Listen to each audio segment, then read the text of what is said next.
कहानी की शुरुआत होती है जापान की एक आइलैंड पर बने कोयले की खान को देखते हैं, जहाँ बहुत सारे कोरियन मजदूरों से बिल्कुल जानवरों की तरह काम करवाया जा रहा था। और तभी एक बच्चा पत्थर के नीचे दबने से मारा जाता है, जिसे देखकर वहाँ पर सारे लोग काफी दुखी हो जाते हैं। उस बच्चे की डेड बॉडी को उसकी फैमिली को दे दिया जाता है। अब यहीं पर हमें कोरियन आदमी को देखते हैं, जिसे सारे कोरियन अपना लीडर कहते थे। यहाँ वो लीडर इन बच्चों से कहता है कि तुम तीनों को आज रात यहाँ से किसी तरह निकल कर कोरिया जाना होगा, ताकि वहाँ जाकर तुम सभी को ये बता सको कि हमारे साथ यहाँ पर कितना बुरा सलूक किया जा रहा है। तो इसी वजह से लीडर एक आदमी उन तीनों बच्चों को गाइड करता है, जिसके बाद वो तीनों बच्चे इस आइलैंड से भागने की कोशिश करते हैं। लेकिन बदकिस्मती से एक बच्चा पकड़ा जाता है, जिसे देखते ही देखते गार्ड शॉट करके मार देता है, जबकि बाकी दो बच्चे समंदर तक पहुंच जाते हैं। लेकिन वो दोनों भी बच नहीं पाते, उनको भी एक शिप के जरिए पकड़ लिया जाता है। इसके फौरन बाद में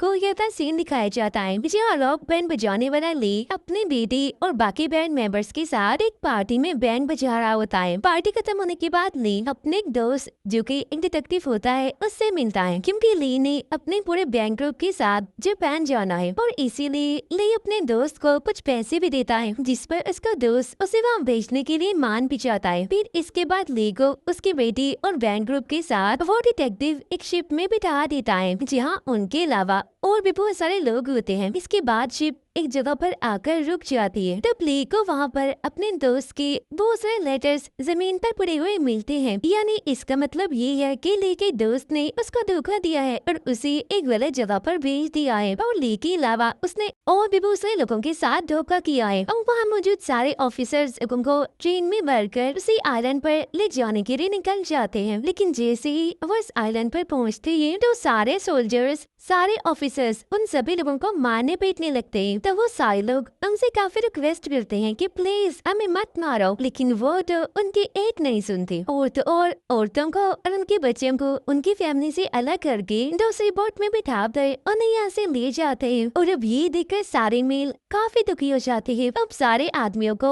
एक जगह पर ले जाकर उनका सारा सामान उनसे ले दिया जाता है। माइन कंपनी का जूनियर मैनेजर वहाँ पर आकर ली से कहता है कि चलो जापान का गीत बजाओ। इसीलिए उसके कहने पर सभी लोग उस गीत को बजाने लगते हैं। और तब इतनी ही देर में वहाँ पर सीनियर मैनेजर भी आ जाता है, जो सभी कोरिया से आए हुए लोगों से कहता है कि हम यहाँ पर आपका वेलकम करते हैं और अब से आप हमारे लिए ही काम करेंगे। अब यहाँ पर सारे लोगों को उनकी अकाउंट स्लिप दी जाती है, जिसमें उन लोगों के इस आइलैंड पर आने का खर्चा, यहाँ पर रहने का खर्चा और साथ ही इस तरह के बहुत सारे खर्चों की कीमतें लिखी गई होती है, जिनके पैसे कंपनी सारे मजदूरों की मजदूरी से काटेगी। इतने पैसे लेने के बावजूद भी उन्हें गंदा सा कीड़ों वाला खाना ही दिया जाता है, जिसके बाद सभी लोगों को माइन के अंदर भेज दिया जाता है काम करने के लिए, जहाँ काम करने के बाद सारे लोग नहाने के लिए चले जाते हैं। अब यहाँ तो सुपरवाइजर जो कि होता तो एक कोरियन है, लेकिन वो एक लड़के को मार रहा होता है। तब ये देखकर कोरियन में से एक गैंगस्टर जिसका नाम जॉय होता है वो सुपरवाइजर से लड़ने लगता है। और तब इतनी देर में माइन कंपनी का जूनियर मैनेजर वहाँ पर आ जाता है। तभी यहाँ पर वो कोरियन गैंगस्टर यानी कि जॉय जूनियर मैनेजर से कहता है कि मैं सुपरवाइजर से लड़ूंगा और अगर मैं हार गया तो तुम सबका गुलाम बनकर रहूंगा, और अगर मैं जीत गया तो सभी मजदूरों का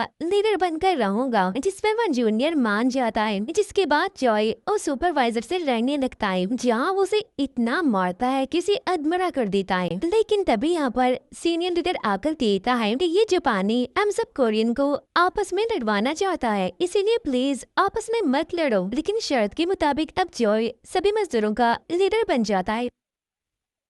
उधर सीनियर मैनेजर बहुत सारी औरतों और बाकी ऑफिसर्स के साथ खाना खा रहा होता है, जहाँ पर ली की बेटी भी होती है। और तभी सीनियर मैनेजर अपने ऑफिसर को अपना पसंदीदा गाना बजाने के लिए कहता है। तब ये सुनकर ली की बेटी कहती है कि इस गाने को तो मैंने गाया है और जो इसका म्यूजिक है वो मेरे फादर ने दिया है, लेकिन उसकी लैंग्वेज सीनियर मैनेजर को बिल्कुल भी समझ नहीं आती। तो इसीलिए एक कोरियन लड़की सीनियर मैनेजर को समझाने के लिए ली की बेटी की बात को ट्रांसलेट करती है, जिसे सुनकर और सीनियर को काफी अच्छा लगता है। इसीलिए अब ली को उसके पूरे बैंड ग्रुप के साथ सीनियर के पास ले जाया जाता है, जहाँ पर ली अपने बेटे को देखकर काफी खुश हो जाता है। दूसरी तरफ कोरियन आर्मी बेस पर उस ऑफिसर को उस माइन के लीडर की तस्वीर देकर कहते हैं कि तुम्हें किसी तरह करके इसको उस आइलैंड से बाहर निकालना है, क्योंकि वो एक इकलौता इंसान है जो कि वहाँ के कोरियंस का लीडर है। और तब इस बात पर ये आर्मी ऑफिसर मान जाता है, इसीलिए अब वो खुद भी एक मजदूर बनकर उस आइलैंड के लिए निकल जाता है। उधर सीनियर मैनेजर एक पार्टी रखता है जिसमें माइन कंपनी के बाकी मेंबर्स भी आए होते हैं, और इस पार्टी में ली अपने सभी साथियों के साथ बैंड बजाकर सभी को काफी इंजॉय करवाता है। उधर गैंगस्टर जोए और बाकी मजदूर दूसरे कान में काम कर रहे होते हैं, यानी कि माइन नंबर 2 में। लेकिन तभी वहाँ पर एक हादसा हो जाता है, जहाँ कोयले से भरी एक ट्रॉली नीचे की तरफ जाने लगती है, जिसके लपेट में आकर बहुत सारे लोग मारे जाते हैं, और इस वजह से वहाँ पर आग भी लगना शुरू हो जाती है। ये जानने के बाद वो सीनियर मैनेजर अपने साथियों से कहता है कि जल्दी से माइन नंबर 2 को बंद कर दो, क्योंकि वैसे भी वहाँ से ज्यादा कोयला नहीं निकलता, और साथ ही वहाँ पर कोरियन मजदूर हैं, तो इसीलिए अगर वो मर भी गए तो इससे हमें कोई भी फर्क नहीं पड़ेगा। तो इसीलिए उसके साथी ऐसा ही करते हैं और माइन नंबर 2 को बंद कर देते हैं। और ये देखकर अंदर फंसे हुए मजदूर काफी घबरा जाती हैं, काफी डर जाते हैं। लेकिन जब उस सीनियर को ये बात पता चलती है कि कोरियंस का लीडर भी उस माइन के अंदर है, तो वो ये ऑर्डर करता है कि कैसे भी करके उसको वहाँ से बाहर निकालो, वरना सारे मजदूर हड़ताल पर उतर आएंगे। इसीलिए अब जापानी मजदूर माइन नंबर 2 को खोलने की कोशिश करने लगते हैं, लेकिन वो इसमें नाकामयाब ही रहते हैं। उधर माइन के अंदर सभी एक डायनामाइट को ब्लास्ट करके उस माइन को खोलकर वहाँ से बाहर आ जाती है, जहाँ वो जख्मी कोरियन लीडर सभी मजदूरों के पास आता है, जिसे देखकर सारे मजदूर काफी खुश हो जाते हैं। और इन्हीं में वो आर्मी ऑफिसर भी शामिल था, जिसको कि इस लीडर को यहाँ से निकालने के लिए भेजा दिया था। जहाँ बाद में वो आर्मी ऑफिसर लीडर के पास आकर उसे कहता है कि मुझे आर्मी ने यहाँ पर भेजा है तुम्हें वापिस ले जाने के लिए, लेकिन इसके लिए मुझे टेलीग्राफ की जरूरत होगी ताकि मैं आर्मी से राब्ता करके यहाँ पर जहाज मंगवा सकूं। तो ये सुनकर वो लीडर कहता है कि ठीक है, जैसे जल्द मैं टेलीग्राफ का बंदोबस्त करवा देता हूँ। इसीलिए अब वो आर्मी ऑफिसर ली के पास आकर उसे कहता है कि मुझे ऑफिसर के रूम की चाबी चाहिए, क्योंकि उस ऑफिसर के रूम में टेलीग्राफ है। लेकिन ली यहाँ पर उससे पूछता है कि पहले तुम मुझे ये बताओ कि तुम्हें वो चाबी चाहिए क्यों, और तुम उस टेलीग्राफ को हासिल करना क्यों चाहते हो। तब ये सुनकर वो आर्मी ऑफिसर कहता है क्योंकि असल में मैं उस लीडर को यहाँ से जाने आया हूँ और मैं आर्मी का एक ऑफिसर हूँ। तब ये सुनकर ले कहता है तो भाई ठीक है, मैं तुम्हें एक शर्त पर ही वो चाबी दूंगा कि अगर तुम मुझे और मेरी बेटी को भी इस आइलैंड से ले जाओगे। और तब ये सुनकर वो आर्मी ऑफिसर भी मान जाता है। इसके बाद ले चुपके से ऑफिसर की चाबियों के गुच्छे से टेबल की चाबी को गर्म करके उसका प्रिंट एक फिल्म रेल पर ले लेता है, जिसके बाद वो अपने दोस्त को उस प्रिंट को देकर चाबी बनवाता है। चाबी बनवाने के बाद वो उसे आर्मी ऑफिसर को दे देता है, जिसकी मदद से आर्मी ऑफिसर उस केबिन में आ जाता है, जहाँ वो आर्मी से कांटेक्ट करके यहाँ पर शिप मंगवा लेता है। अब यहीं पर उस आर्मी ऑफिसर को कोरियन अकाउंट रिकॉर्ड भी मिलता है। लेकिन तभी हम दिखते हैं कि आइलैंड के ऊपर से बहुत सारे दुश्मनों के बॉम्बर प्लेन गुजरते हैं, इसीलिए सभी लोग अपने अपने घरों में जाकर लाइट्स ऑफ कर देते हैं। जहाँ इस मौके का फायदा उठाकर वो आर्मी ऑफिसर उस लीडर को एक जगह पर लेकर आता है, जहाँ वो उस पर गन पॉइंट करके उसे कहता है कि मुझे उस केबिन में कोरियन अकाउंट रिकॉर्ड मिला है, जिसके मुताबिक इस आइलैंड पर जो भी मजदूर काम करते हैं ये फिर मर जाते हैं, तुम उनका मुआवजा और उनकी सारी चीजें लोगों को नहीं देते, बल्कि आधी वो सीनियर मैनेजर के और आधी तुम्हारे अकाउंट में जाती है, क्योंकि उन सारे पेपर्स पर तुम्हारे साइन भी है।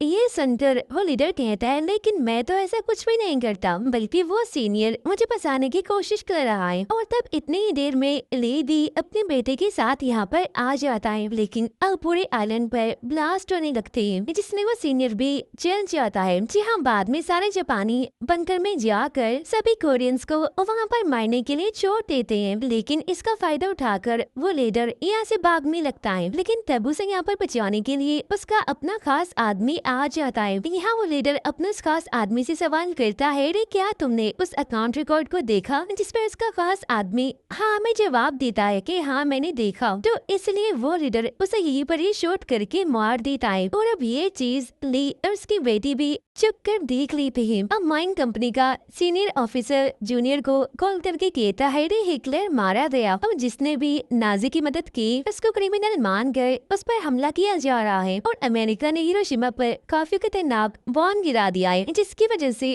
पूरा हिरोशिमा बर्बाद हो गया है। अब ये सुनकर जूनियर मैनेजर अपने सीनियर ऑफिसर से कहता है कि हमारा सीनियर मैनेजर जख्मी है क्योंकि वो जल चुका है बॉम्ब ब्लास्ट में, इसीलिए अब हमें मदद चाहिए। ये सुनकर वो सीनियर ऑफिसर कहता है रे तुम ऐसा करो अपने सीनियर मैनेजर को मार दो और खत्म सीनियर बन जाओ। इसीलिए अब वो जूनियर मैनेजर ऐसे करता है, यानी कि वो सीनियर मैनेजर को मार देता है। अगले दिन सारे जापानीज कोरियंस को भगाने के लिए धरना दे रहे होते हैं क्योंकि एक कोरियन ने जापानी बच्ची के साथ मिसबिहेव करके बाद में उसे मार दिया। लेकिन सच्चाई तो ये होती है कि इस बच्ची के साथ जबरदस्ती मिसबिहेव सुपरवाइजर ने किया था और अब अपने आप को बचाने के लिए वो सुपरवाइजर सारा इल्जाम उस गैंगस्टर यानी कि चॉय पर लगा देता है। तब ये देखकर जूनियर मैनेजर सभी से कहता है कि मैं अब सभी जापानीज से वादा करता हूँ कि इसकी सजा कोरियंस को जरूर मिलेगी। इसीलिए जापानीज लोग चॉय को पकड़कर ले जाते हैं। अब जूनियर मैनेजर लीडर से कहता है कि मैं तुम्हारे यहाँ से जाने का बंदोबस्त कर दूंगा, लेकिन बदले में वो आधा पैसा जो कि तुमने मजदूरों से कमाया है वो पैसे तुम्हें मुझे देने होंगे। साथ ही तुम्हें यहाँ से जाकर अमेरिकन से कहना होगा कि अब कोरियंस की काफी अच्छे से देखभाल करते हैं, उनका काफी ख्याल करते हैं, क्योंकि अगर उनको पता चल गया कि हमारा कोरियंस के साथ इतना बुरा सलूक है तो वो हमें जिंदा नहीं छोड़ेंगे, वो हमारा बुरा हाल कर देंगे। और रही बात यहाँ के कोरियंस की, मैं तो उन्हें माइन के अंदर ही दफन कर दूंगा। और तब ये सुनकर लीडर मान जाता है, लेकिन ये बात वो आर्मी ऑफिसर और ली की बेटी चुप कर सुन लेते हैं। इसके बाद लीडर सभी कोरियन से कहता है कि जापानीज ने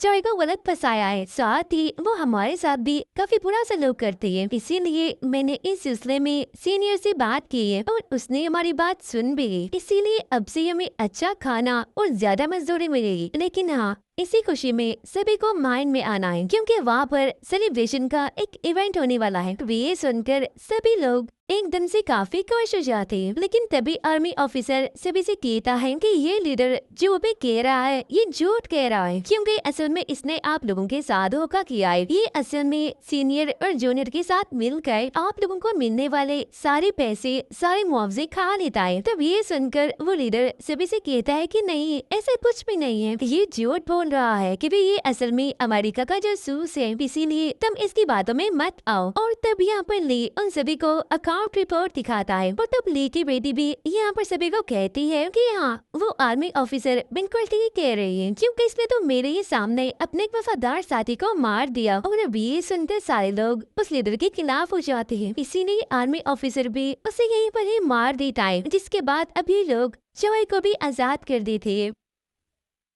उधर आर्मी ऑफिसर सबसे कहता है कि हम कोयले ले जाने वाले जहाज की मदद से यहाँ से निकलेंगे। तब उसकी ये बात सुनकर सभी मान जाते हैं, इसीलिए यहीं पर कुछ लोग हथियार बनाने लग जाते हैं ताकि अगर उन पर हमला हो तो वो अपना बचाव कर सके आसानी से। इसके बाद सबसे पहले वो आर्मी ऑफिसर कुछ लोगों के साथ कोयले वाले जहाज पर कब्जा कर लेता है और सभी लकड़ी के उस ब्रिज जिससे कोयला जहाज में डाला जाता है वहाँ पहुँचने के लिए निकल जाते हैं। लेकिन तभी उन्हें यहाँ पर कुछ सोल्जर दिखाई देते हैं, इसलिए ले यहाँ पर उनका ध्यान भटकाता है, जहाँ आर्मी ऑफिसर अपने साथियों के साथ उनको मार गिराता है। जिसके बाद अब ये सभी लोग उस ब्रिज से होकर जहाज में जाने लगते हैं। अब बाकी कोरियंस जापानीज को घरों में बंद करके उनमें आग लगा देती है। तब उन्हें ऐसा करता हुआ वो जूनियर मैनेजर देख लेता है। अब यहीं पर दो और सोल्जर्स कोरियन को भागते हुए देख लेते हैं, इसीलिए आर्मी ऑफिसर उनको भी शूट करके मार देता है। लेकिन गोली की आवाज सुनकर वो सीनियर उनको भी देख लेता है, इसीलिए वो अपने सभी सोल्जर्स को